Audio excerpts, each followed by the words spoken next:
अस्सलाम वालेकुम, कैसे हैं आप सब? उम्मीद करती हूँ आप सब खैरियत से होंगे और अल्लाह का शुक्र है मैं भी खैरियत से हूँ। मेरे चैनल को ज़रूर सब्सक्राइब करें, मेरी वीडियो को लाइक करें, शेयर करें।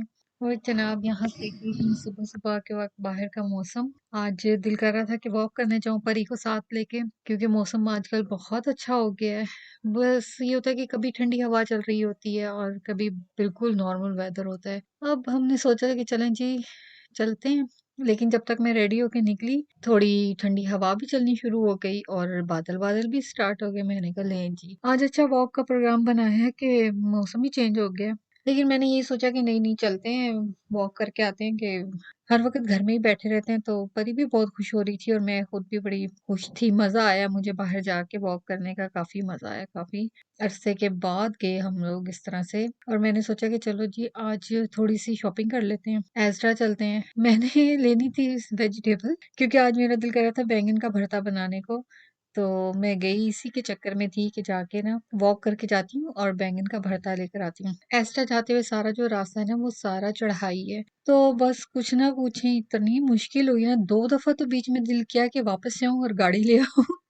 क्योंकि परी के साथ स्ट्रॉलर को पुश करना और हाइट पे जाना बड़ा ही मुश्किल लग रहा था। बहुत ही मसला हुआ मुझे, तो मैं यही सोच रही थी कि कैसे जाऊँ। ऐसी सीधी-सीधी चढ़ाई थी ना, लेकिन ख़ैर हिम्मत की, मैंने कहा वापस नहीं जाती, जाके ना मैं ले ही आऊँ सारा कुछ। मियाँ साहब को ऑफ़िस फ़ोन किया, मैंने कहा जी मैं जा रही हूँ आज एज़रा, तो वो कह रहे जाओ, मैंने कौन-सा मना किया है। मैंने कहा मना नहीं किया, लेकिन आज मैं वॉक करके जा रही हूँ। परी को लेके स्ट्रॉलर में जाऊँगी। तो उन्होंने पहली बात ही यही की कि पानी ज़रूर रख लेना वरना बड़ा प्रॉब्लम होगा तुम्हें। मैंने एहतियातन पानी भी रख लिया, परी का फ़ीडर भी, उसके चिप्स भी और चॉकलेट्स उसने वहाँ से ले ली। और वाक़ई भई उस पानी ने मुझे इतना फ़ायदा दिया ना, क्योंकि जब मैं चढ़ाई चढ़ती थी तो मेरा हर तक खुश्क हो जाता था और स्ट्रॉलर को पुश कर के ना मेरी अपनी बस हुई पड़ी थी। कहीं पे मैं कह रही थी कहीं बैठने की भी कोई जगह नहीं थी, कोई बेंच नहीं था, कोई कुछ नहीं था। मैंने कहा लो जी ये भी ठीक है। अब मैं वैसे ये सोच रही हूँ कि हर रोज़ वॉक की जाए ताकि कुछ आदत हो। घर में रह के ना बिल्कुल ही आदत खत्म हो गई है और ये कोविड ने तो बिल्कुल ही हमें घर का करके रख दिया है। और उसके अलावा जब से गाड़ी चलानी स्टार्ट की है ना, उसके बाद से वॉक बिल्कुल खत्म हो गई है। और मेरी फ्रेंड्स पहले ही कहती थी अभी तो तुम बस पे जाती हो या वॉक कर लेती हो ना, जब तुम्हारे गाड़ी आ गई ना उसके बाद तुम्हारी वॉक खत्म हो जाएगी। और वाकई वही हुआ है। थोड़ा सा भी काम होता है ना, अच्छा गाड़ी निकालो चलते हैं, अच्छा जी चलो जी बच्चों को इधर बिठाओ चलते हैं। पहले ये होता था कि नहीं वॉक कर लेते हैं या बस पे चले जाते हैं। अब जनाब सही की जो है ना, घर में बैठ बैठ के सुस्ती हुई हुई है। तो मैं अब यही सोच रही थी कि नहीं हर रोज निकला करना वॉक के लिए। अब मैं मियाँ साहब से कह रही थी कि ऐसा करते हैं कि ना मैं हर रोज जाऊंगी और कभी एक दूध की बोतल ले आई कभी योगर्ट ले आई, लेकिन वॉक जरूर करूंगी कि मुझे हर रोज जाना पड़े, इसी बहाने मैं वॉक करूँ। वो तो मुझे कहते हैं कि तुम सुबह उठो और हम दोनों चलते हैं वॉक के लिए, लेकिन सुबह जो है ना उठना बड़ा ही मुश्किल लगता है और परी को घर छोड़ के जाना बड़ा मुश्किल लगता है। बच्चों ने स्कूल जाना होता है, रूटीन इतनी टफ होती है सुबह की। और जनाब वापसी पे घर आने का पता ही नहीं चला है, क्योंकि सारी तो उतराई थी और उतराई पे तो ऐसे भाग रही थी ना कि 5 मिनट में मैं घर थी। और ये मट्टो कट्टो जो है ना बड़ी खुश खुश आई हैं। दूध भी पी लिया हमने रास्ते में, चिप्स भी खा लिए, सब कुछ कर लिया और फिर भी इसका अंदर आने को दिल नहीं कर रहा था। अभी इसका दिल यही कर रहा था कि मैं बाहर खेलती रहूं। हवा भी ठंडी चल रही थी और हाथ इसके इतने ठंडे हो रहे थे ना। मैंने कहा चलो परी अब अंदर चलते हैं, क्योंकि हाजिक हिफ्सा का और शामिर के आने का टाइम था।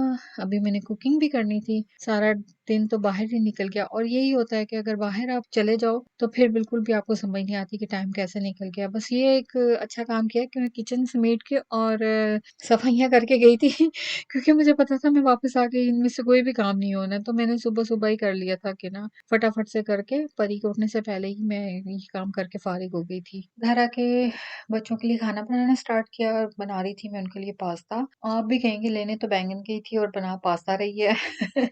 और साथ में बना रही थी मैं अरबी चिकन, क्योंकि जनाब बैंगन इतने छोटे-छोटे थे तो मैं फिर लाई नहीं। मैंने मियाँ साहब को फ़ोन किया, मैंने कहा जनाब बैंगन बहुत छोटे-छोटे हैं तो मैं नहीं ले रही। कह रहे अच्छा चलो मैं ले आता हूँ, अगर दिल कर रहा है तो 4-5 बजे तक ना घर आ जाऊँगा। मैंने कहा अगर आपने स्पेशल बैंगन के लिए आना है तो फिर मत लाएँ, कल बना लेंगे, आज मैं कुछ और बना लेती हूँ। उन्होंने कहा जी मैंने तो इसी के लिए आना था। मैंने कहा चलें ठीक है, मैं खुद ही खाना-वाना बना लेती हूँ। अरबी चिकन के लिए मैंने प्याज़ फ्राई किए हैं और उनको जनाब मैंने टमाटर डाल के ग्राइंड कर लिया है। उसमें वही घर के मसाले नमक, मिर्च, हल्दी, धनिया और ज़ीरा डाला है और चिकन क्योंकि मैं वॉश करके रखती हूँ इसलिए मैंने उसको उस देगची में डाल के जनाब हल्की आंच पे ढक के रख दिया था ताकि ये खुल जाए और साथ साथ मैं पास्ता भी तैयार कर रही थी। पास्ता बॉयल हुआ तो फरीसे को भूख लग रही थी। पहले मैंने कहा उसको दे देती हूँ क्योंकि वो बिल्कुल प्लेन पास्ता ही खाती है। आजकल पता नहीं मैं क्यों 2-2 तरह के खाने एक साथ ही चढ़ा देती हूँ चूल्हे पे। इससे ये होता है कि टाइम बच जाता है और कोई ना कोई एक्स्ट्रा काम कर लेती हूँ। रमज़ान स्टार्ट होने वाला है तो फिर उसके हिसाब से कभी कोई कैबिनेट साफ कर ली, कभी कोई कर ली। 2 खाने इकट्ठे चढ़ाने से ये होता है कि टाइम की काफ़ी बचत हो जाती है। एट अ टाइम 2 खाने बन जाते हैं, जिसकी वज़ह से मुझे काफ़ी सहूलत हो रही है। और मनु ने जनाब अपने कपड़ों पे गिरा लिया था पानी तो मैंने इसके शर्ट उतार दी थी। मैंने कहा चलो अभी खाना खा लो उसके बाद चेंज कराती हूँ कपड़े। परी भी शामिर की तरह नॉन स्पाइसी ही पसंद करती है। शामिर का भी बस नहीं चलता कि वो स्पाइसी वाला ना खाए और ये वाले जो है ना प्लेन ही उसको दे दो और वो इसी के साथ मज़े करे। जब मैं बॉयल करके रखती हूँ ना तो बीच में से कितनी दफ़ा तो वो आके जनाब उठाता है और खाता है उसको बहुत शौक है प्लेन खाने का। हालाँकि मैं उसको मना करती हूँ कि मत उठाया करो इस तरह से मुझे अच्छा नहीं लगता। लेकिन नहीं वो उसको यही हो रहा होता है कि मुझे आप थोड़ा-सा दे दें तो मैं यही खा लेता हूँ। उसके बाद मैंने इसका सॉस तैयार किया क्योंकि मैं चिकन के बगैर बना रही थी। साथ-साथ अरबी चिकन भी रेडी हो रहा था तो मैंने इसलिए पास्ता जो है वो चिकन के बगैर ही बना दिया। मैंने कहा चलो बच्चे स्कूल से आके जल्दी खा लेंगे क्योंकि अभी अरबी चिकन में थोड़ा-सा टाइम था। इसको मैंने नमक लगा के रखा हुआ था, फिर वॉश किया और जनाब ये देखें पास्ता भी रेडी है मेरा बिल्कुल। ये भी तैयार हो गया और बच्चों के आने से पहले ही रेडी हो गया था खाना।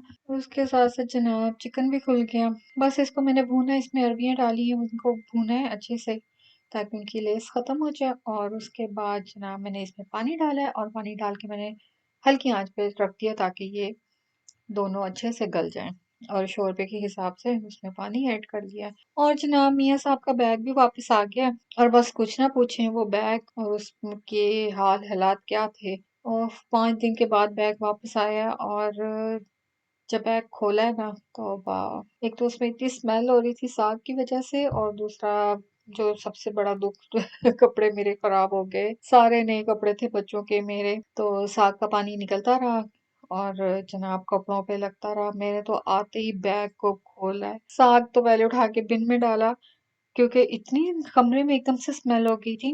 और वैसे मुझे साग के खराब होने का बहुत ही दुःख है। मेरी बहन ने इतनी मेहनत करके बनाकर भेजा और वो मेरे तक पहुँचा भी तो किस हाल में कि मैं उसे खा ही नहीं सकती थी।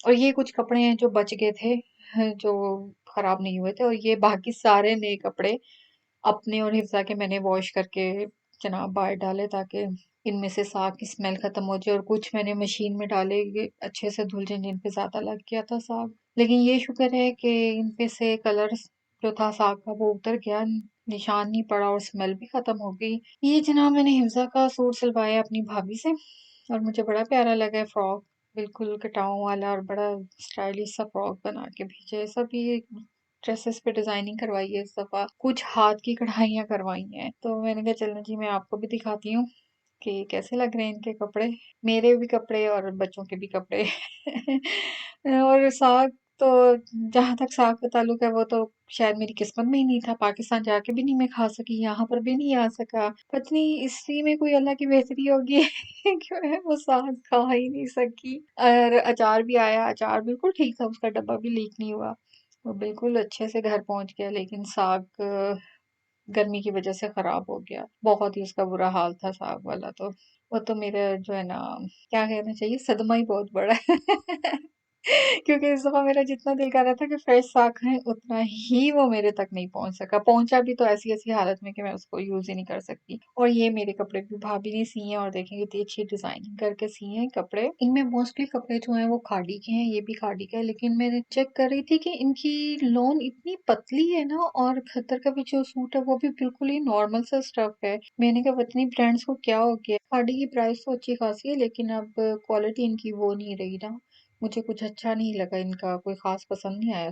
और ये वाले कपड़े जो हैं मैंने इन पे हैंड एम्ब्रॉयडरी करवाई है इस दफ़ा मेरे और हिफ्ज़ा के। और इसमें जनाब उसने क्या किया कि मेरी शर्ट पे जो कढ़ाई होनी थी वो हिफ्ज़ा की शर्ट पे कर दी और हिफ्ज़ा का जो डिज़ाइन बनना था वो मेरी शर्ट पे कर दिया। मैंने कहा जनाब एक जैसे कपड़े देने का यही नुकसान है। लेकिन बहरहाल काफ़ी अच्छी कढ़ाई हुई है, बहुत ही नाइस लग रहे थे कपड़े और स्टिच होके आए हैं तो काफ़ी अच्छे लग रहे थे। मुझे हाथ की कढ़ाइयों वाले कपड़े तो बहुत अच्छे लगते हैं और मैं बनवाती भी रहती हूँ अक्सर। अभी ये हुआ कि कुछ अरसे से जब से मैं यूके शिफ्ट हुई तो थोड़ा कम हो गया, लेकिन फिर भी बनते ही रहते हैं। और अभी मेरा भी एक सिंधी कढ़ाई वाला बन के पाकिस्तानी पड़ा है जो अभी तक मुझे तक नहीं पहुंचा। ये हिफ्जा का है और एक ब्लैक हिफ्जा का है, एक ब्लैक मेरा है। फरीजे के जब मैं पहले पाकिस्तान गई थी तो तब बनवाए थे। अभी शामिर का, हाजिक का और उसके पापा का भी एक एक बनवाया है मैंने वाइट। वो अभी पाकिस्तान ही पड़े हैं। अब देखें वो कब तक आते हैं, तो इंशाल्लाह ईद से पहले आ जाएंगे। ईद पर पहनेंगे सब तो माशाल्लाह अच्छे लगेंगे जब वो पहनेंगे। और जनाब देखें सब एक जैसे कपड़े पहन के कैसे लगते हैं। अभी परी का मैं एक ब्लैक बनवाऊंगी ताकि वो भी हमारे साथ पहने और सबका एक जैसा हो तो अच्छा लगे। इसी के साथ मुझे इजाजत दें, दुआ में याद रखें, अपना बहुत ख्याल रखें। अल्लाह हाफिज।